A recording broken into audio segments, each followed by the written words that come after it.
Okay, that looks promising. I hope you can all hear me.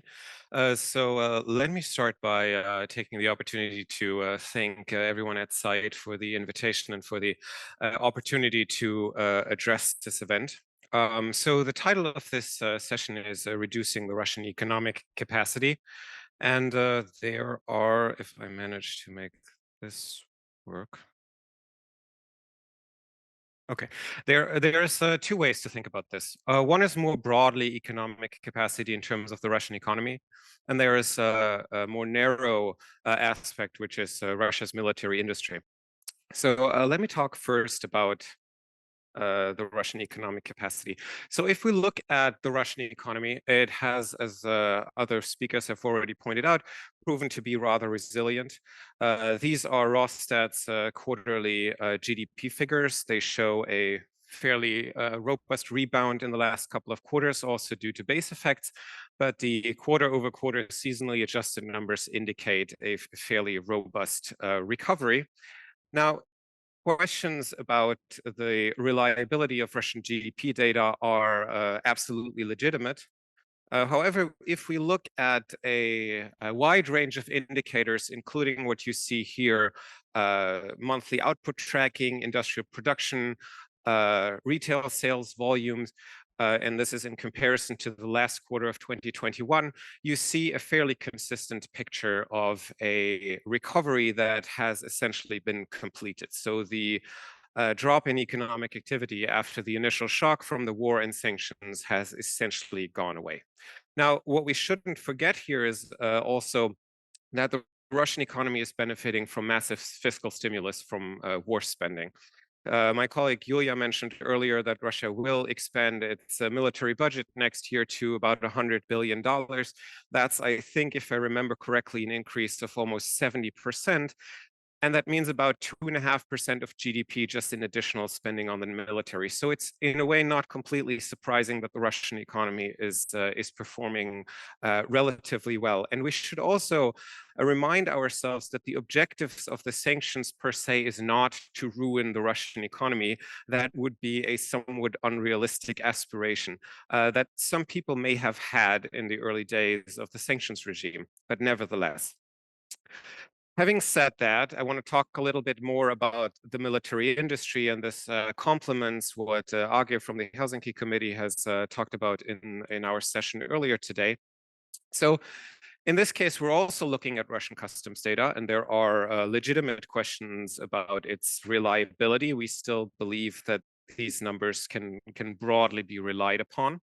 And the goods that we focus on here are those that the EU, US, and others have recently identified as so-called high priority battlefield items. These are 45 six-digit HS codes groups that largely consist of microelectronics, but also communications equipment, navigational equipment, things like ball bearings, but also machinery that is needed to design, test, and produce certain components within Russia itself.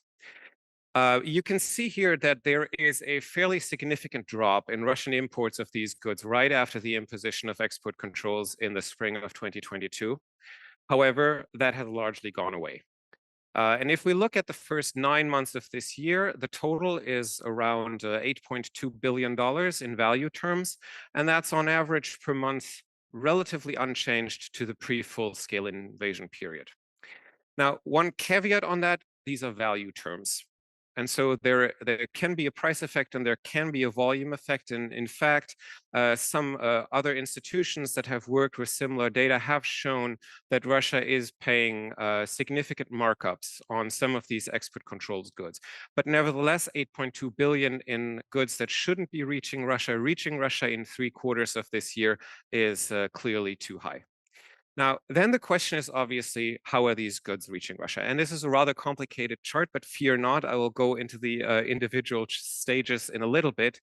The basic message that you should take away from our effort to understand the supply chains for these goods as much as possible is that some of these are still produced in export controls coalition countries. Some of them, or roughly half, are produced on behalf of companies from countries that have imposed export controls in Russia. but they are largely reaching Russia via third countries, in particular China, Hong Kong, but also the UAE and Turkey. Now, before I get a little bit more into the details of that, I want to talk about the context and why this is so important. And the reason is that we continue to find Western components in Russian weaponry on the battlefield.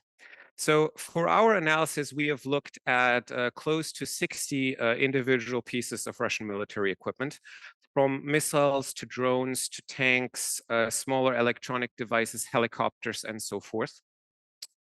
These were dismantled by our Ukrainian partners, and around 1,100 individual Western components have been found. They are not surprisingly largely microchips, microelectronics, but also a couple other items. Now, where do they come from? Well, if we look at the company that is usually printed on the individual piece, more than 700 of the close to 1,100 total are from companies from the United States. And I'll show you that dynamic in the trade data as well. There are some from Japan, some from Germany. None of this is particularly surprising. If we look at the individual companies who have their items found in Russian weaponry, it's a fairly comprehensive top list of multinational electronics companies. Now, one thing I should say about this does not mean that this was a sanction or export controls violation. It is completely possible that this component was imported by Russia before the start of the full-scale invasion, before the imposition of export controls on these goods. But as time progresses and Russia is increasingly firing missiles at Ukraine that are produced in recent months, this story gets a little bit more difficult to uphold.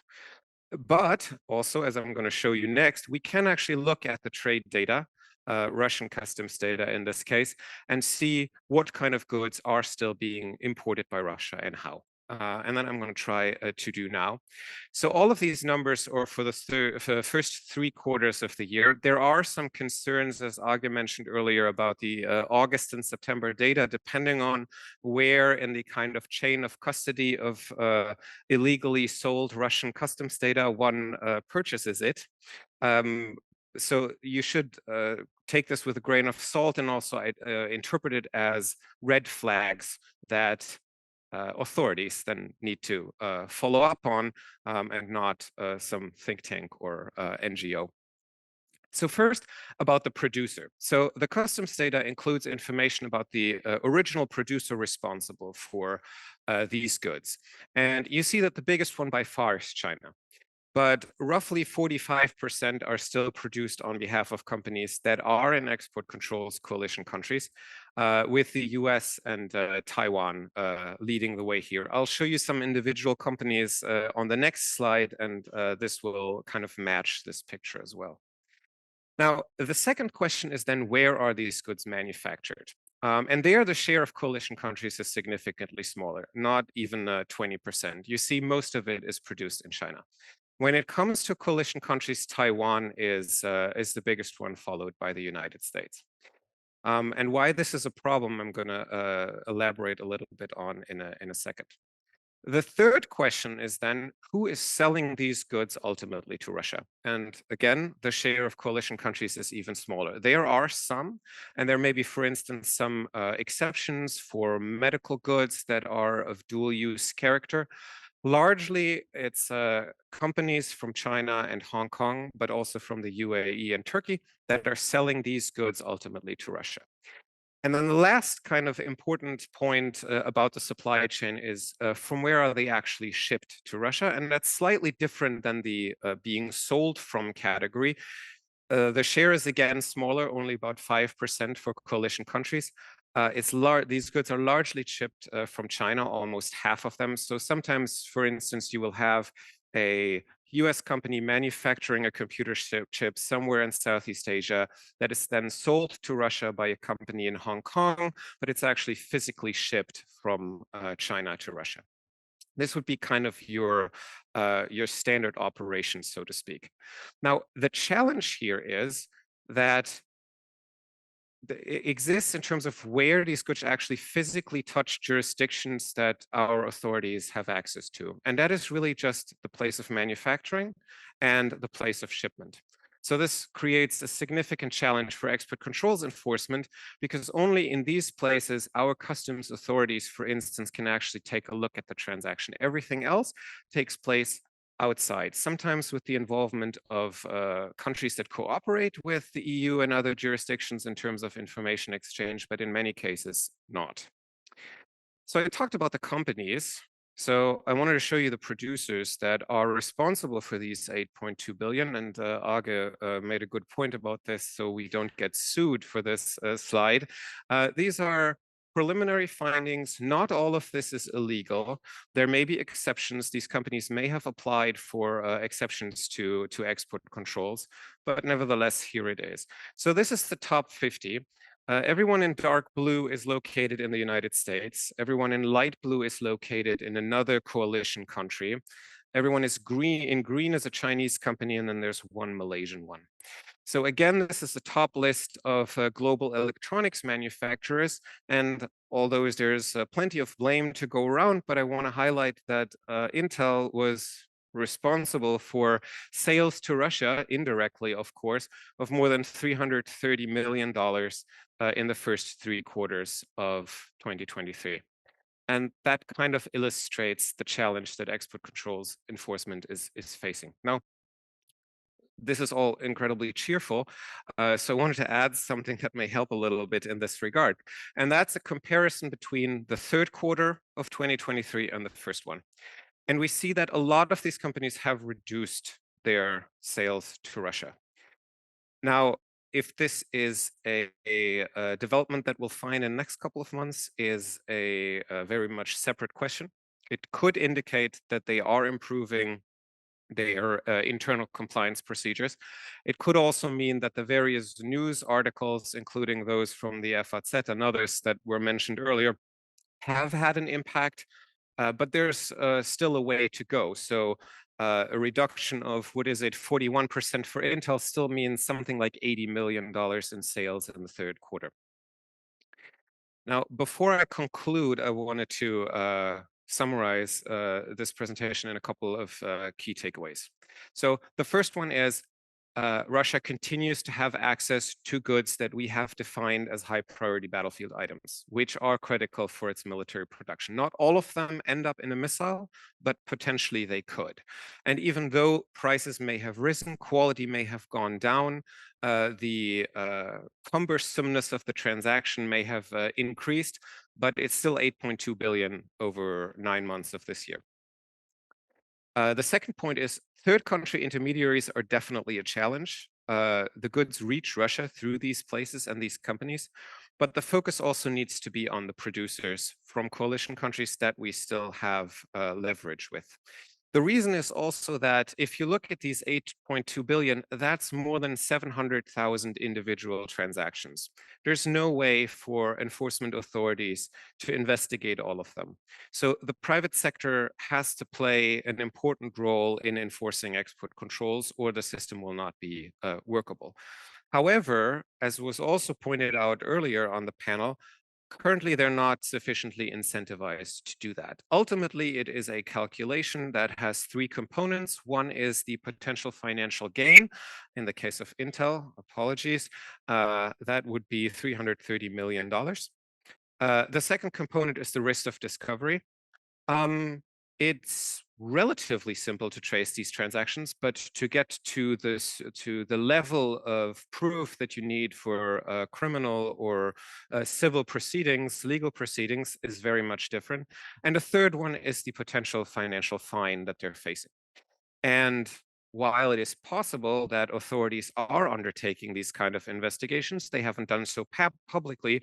And unless and until they demonstrate a willingness and ability to do this and to impose fines and to send this signal to the market, the companies will probably not do this kind of diligence that they need to undertake. It's a legitimately complex supply chain, a complex task for businesses to undertake.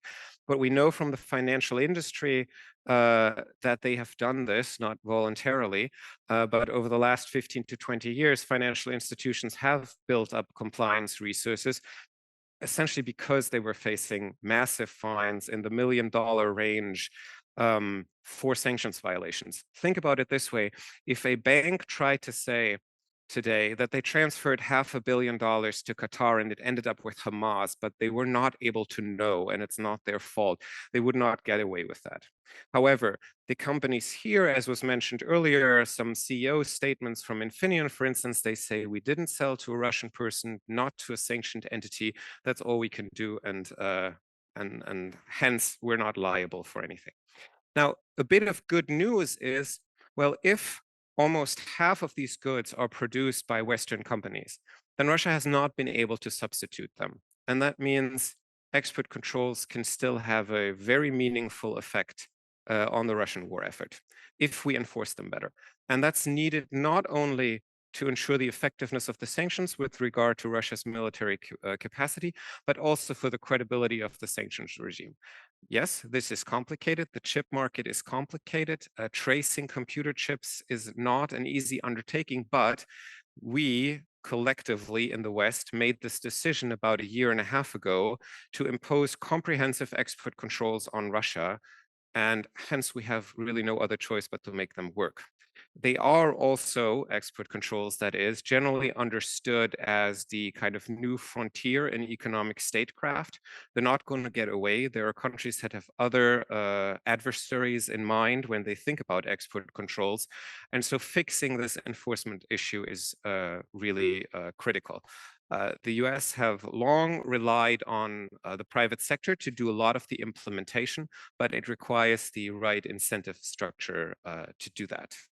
And with that, I'm going to close, although I have run a little over time, and hand the floor back.